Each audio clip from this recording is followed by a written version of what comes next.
38 माणसं एकाच वेळी वाहून गेली आणि 2 पुरुष आणि एका 6 वर्षाच्या मुलाचा मृत्यू झाला. ही बातमी मी जेव्हा रेकॉर्ड करतो तेव्हापर्यंतचा आकडा आणि हा कधी वाढू शकतो. मी आता कुठे उभा आहे? मी उभा आहे इंद्रायणी नदीच्या अगदी काठावरती, जिथे तळेगावमधून पुढं आलं की शेलारवाडी आहे. शेलारवाडीतून पुढं हा कुंडमळा नावाचा एक एरिया लागतो. आता विषय असा आहे की संध्याकाळी आज इथं बरीच लोक जमली होती. त्यानंतर लोक जमली यासाठी होती ते एकदा तुम्हाला हा पूल दाखवतो नक्की कसा आहे. तो वॉकिंग पूल आहे हा वरचा. इथपर्यंत हा सगळा सिमेंटचा केलेला आहे आणि त्याच्या पुढं हे जो आता खाली संपूर्ण भाग पडला हा लोखंडाचा होता, जो खाली संपूर्ण पडलाय. तिथं आता तुम्हाला एनडीआरएफची सगळी टीम दिसत असेल, सीआरपीएफ असेल, एसडीआरएफ असेल, अगदी जी डिस्ट्रिक्टची टीम आहे ती पण तिथं असेल. तर आता जवळपास अंधार पडत आलाय आणि या सगळ्यांसमोर आव्हान काय, तर इथं जर या डेब्रीच्या खाली कुणी अडकला असेल तर त्याला बाहेर काढणं हे आताच्या घडला सगळ्यात मोठं आव्हान आहे यांच्यासमोर. समोरच्या पुलावर तुम्हाला एका बाईकची लाईट अजून चालू दिसेल आणि ती चालू तुम्हाला यासाठी दिसते, त्याचं कारण असं आहे की जी कोणी व्यक्ती त्या बाईकवर बसली होती ती आहे तशीच पडली आणि त्यानंतर त्या गाडीचं इंजिन आणि लाईट ती अजूनसुद्धा पूर्णतः तिथं चालूच आहे. त्याचं कारणच असं आहे की एकतर जिल्हा अधिकाऱ्यांनी, मला आठवतं आहे की मागच्या आठवड्यात हे नोटिफिकेशन काढलं होतं, मावळमधले राजमाची असेल, तिकडं लोहगड असेल किंवा भुशी डॅम जिथं नेहमी गर्दी होते, दरवर्षी काही ना काहीतरी घडतं, अशा ठिकाणच्या सगळ्या प्लेसेस 31 ऑगस्टपर्यंत बंद केलेल्या होत्या. आज रविवार होता, पुण्यात वातावरण चांगलं होतं म्हणून ही सगळी लोक कुठं निघाली, तर ही इकडच्या जवळचं त्यांनी एक स्पॉट बघितला जिथून नदी त्यांना वाहताना दिसत होती आणि त्या ब्रिजवर ही सगळी मंडळी येऊन उभी राहिली. आता खरं तर हा पूल तसा बंद करण्यात आला होता, पादचारांसाठी सुरू होता आणि तो सुरू यासाठी होता की लोक जाऊन येऊन असायचे पुलावरून. पण आज पाणी बघण्यासाठी म्हणून सगळे स्वतःच्या बाईक्स घेऊन आले. पुलावरचं वजन वाढलं आणि पूल तुटला आणि त्यात खाली पडला.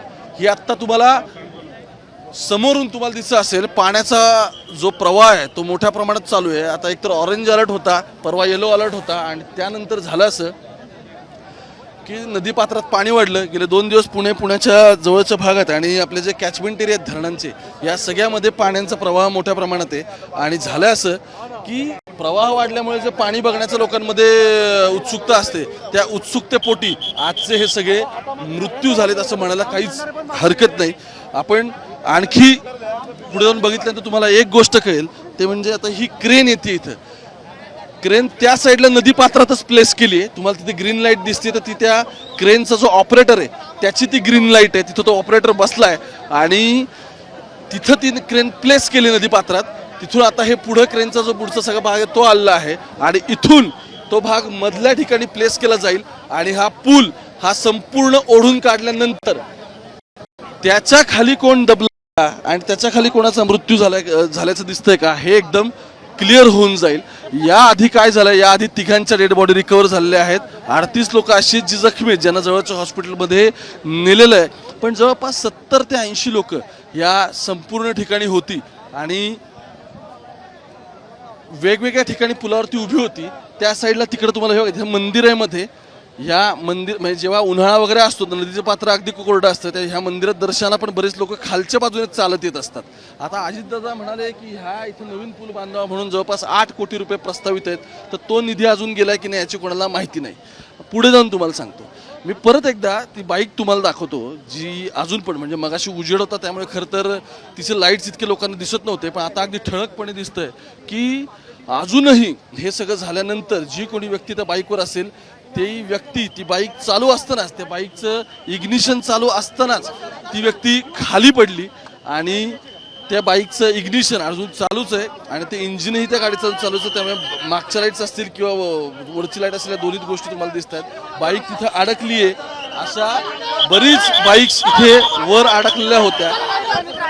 त्यानंतर आत्ता काय दिसतंय, तर आता सगळी इथं गावकरी असतील, बचाव दल असेल, ह्या सगळ्यांची गर्दी झाली आहे. आणि हे सगळे काय करतायत, तर हे सगळे इथं बचाव करायला आता मदत करायला बऱ्याच वेळापासून आलेले आहेत. आणि समोर हा जो पूल पडलाय याला आता ही क्रेन लावली जाईल आणि ही क्रेन इथं बघा तुम्ही, आता तुम्हाला दिसेल व्हिज्युअलमध्ये, तो माणूस ती घेऊन चाललाय, ती त्या पुलाला लावली जाईल आणि त्यानंतर ते जे डेब्री ज्याला आपण म्हणतो की पुलाचा जो मोडकळलेला भाग आहे तो संपूर्ण ओढला पुढे जाईल. तो ओढल्यानंतर त्याच्या खाली जर कोणी असेल तर त्याच्या खालची व्यक्ती जर कोणी असेल तर ती पुढे वाहून जाऊ नये म्हणून या ठिकाणी एका ठिकाणी बोट लावण्यात आलेली आहे. त्या बोटीतून ते पण कळेल. आणि सगळ्यात महत्त्वाचं म्हणजे काय की आता ज्यावेळी बाकीची सगळी पर्यटन स्थळं बंद केली आहेत त्यावेळी आज ही सगळी गर्दी आली असं लोकांचं म्हणणं आहे. आणि इकडे रे इकडे थोडं इकडे ती गर्दी आल्यानंतर हा सगळा आजचा इन्सिडेंट घडलाय. आत्ता मी ज्या ठिकाणी उभं आहे हे नदीचंच पात्र आहे. थोड्या दिवसांनी जसं पाणी वाढेल तसं हे पात्र सुद्धा पूर्ण भरलेलं जाईल. सगळा काळा खडक आहे आणि बऱ्याच ठिकाणी उंच ज्याला आपण खाच खळगे म्हणतो नदीतले तसे खाच खळगे आहेत. तर बॉडी समजा जर काही जणांच्या वाहून गेल्या असतील तर असं होऊ शकतं की पुढे जाऊन त्या बॉडीज सगळ्या रिकवर होतील. खरं तर याच्या आधी जेव्हा 2 ते 3 स्पॉट्स आयडेंटिफाय झाले तेव्हा ते आयडेंटिफाय झालेल्या स्पॉट्सच्या ठिकाणी पोलिसांनी चेक केलं. एक बॉडी तिथं पण त्यांना आयडेंटिफाय झाली ती तिथं त्यांनी उचलून हॉस्पिटलला नेली. पण आत्ताचं जे काही सगळं रेस्क्यू सुरू आहे हे रेस्क्यू यासाठी सुरू आहे की पुढच्या ज्या गोष्टी त्या रिकवर झाल्यात पण आणखी काही आहेत ते अजून यायचं राहिलंय आणि त्याच्यासाठी ते होणं अत्यंत महत्वाचं आहे. आता मंत्री गिरीश महाजन पण तिथे एकदा त्यांना विचारू की नक्की काय एक्झॅक्टली झालं आहे आणि ऑपरेशनमध्ये नक्की काय गोष्टी सुरू आहेत. गिरीशजी नक्की आतापर्यंत किती लोकांना बाहेर काढलं रेस्क्यू थोडी इन्फॉर्मेशन. तर मला वाटतं आतापर्यंत 2 बॉडीज या ठिकाणी बाहेर काढलेल्या आहेत. एक 2 बॉडीज असण्याची शक्यता आहे. आता थोड्याच वेळामध्ये हे उचललं का क्रेन लावलेलं आहे, मोठं क्रेन आणलेलं आहे. थोड्या वेळामध्ये आपल्याला कळेल. जवळपास 35-37 लोक ॲडमिट आहेत जे जखमी झालेत त्यांना दवाखान्यामध्ये भरती केलेलं आहे. पण ते आउट ऑफ डेंजर आहेत, त्यांच्या जीवाला काही धोका नाही. ऍडमिनिस्ट्रेशनने तुम्हाला ब्रीफ केलं असेल मंत्री महोदय म्हणून तर साधारण काय कारणं दिसतात या सगळ्याची. कारण काय आपण बघतात पूल अतिशय जीर्ण होता. तो फक्त पदचारी मार्ग होता पायी जाण्यासाठी. पण पर्यटक त्या ठिकाणी आले 200-300 लोक एका ठिकाणी उभे राहिलेत तिथे मध्ये कुठेच त्याला पिलर नाही आहे. लोकांना वारंवार विनंती करून स्थानिक लोकांनी सांगितलं पण कोणी ऐकायला तयार नाही. त्यामुळे ही घटना हा अनर्थ घडलेला आहे. दादांचं असं म्हणणं आहे आता दादा गार्डियन मिनिस्टर इथे त्यांचं म्हणणं आहे की साधारण 8 कोटी याला प्रस्ताव होतो त्या पुलासाठी वगैरे झालेलं आहे. टेंडर पण झालेलं आहे. काम सुरू करायचं आहे फक्त आता. पण दुर्दैवाने ही घटना घडली. बरं एक महत्त्वाचं मुद्दा असा आहे की जर पूल इतका जीर्ण अवस्थेत होता तर तिथे बॅरिकेटिंग वगैरे केलेलं नव्हतं पोलिसांनी कोणतंच किंवा बंद करण्यासाठी सिंगलमध्ये पायी चालण्यासाठी पूल आहे हा गावकऱ्यांसाठी. तिथे फलक लावलेले होते इथून इथे कोणी थांबू नये, हा पूल कमकुवत आहे असा बोर्ड लावलेलाही होता. पण या दिवसात पर्यटक ऐकतच नाही. हाही मोठ्या अडचणीचा विषय झालेला आहे. वारंवार प्रशासन सूचना देत आहे, विनंती करत आहे, बोर्ड लावतं आहे. पोलीस यंत्रणा पण त्या ठिकाणी आम्ही ठेवलेली आहे अनेक ठिकाणी जिथे वॉटरफॉल आहे जिथे पाणी आहे. पण सगळ्या या सेल्फीच्या नादामध्ये आणि पर्यटनाच्या नादामध्ये सगळा हा थोडा प्रकार घडलेला आहे. तर रीलच्या काय म्हणताय तरुण जे स्थानिक जल्लोष आहेत हां बरोबर ते रीलच्या आणि सेल्फीच्या नादात हे झालं असं मंत्री महोदयांचं म्हणणं आहे. पण मूळ मुद्दा असा आहे की जर इतक्या जीर्ण अवस्थेतला ब्रिज होता तर खरं तर तो 5 जणांसाठी हे एकदम खरं आहे. पण लोक त्याच्यावर जे बाईक घेऊन आले तो ओव्हरवेट झाला आणि त्यानंतर ही सगळी घटना घडली. रेस्क्यू ऑपरेशनला तिथं तुम्ही बघा ती सुरुवात झाली आहे खरं तर.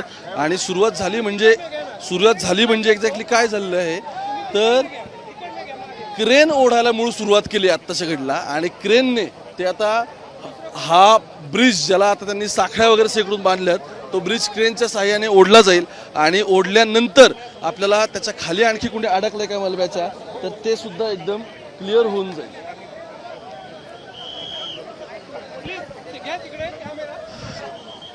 थोड्याच वेळात आणखी काय अपडेट असतील तर तुमच्यापर्यंत त्याही पोहोचवण्याचा प्रयत्न करतो. कॅमेरा पर्सन गोपाळ सोबत मी आत्ता इथेच थांबतो. मुंबई तक पाहत राहा.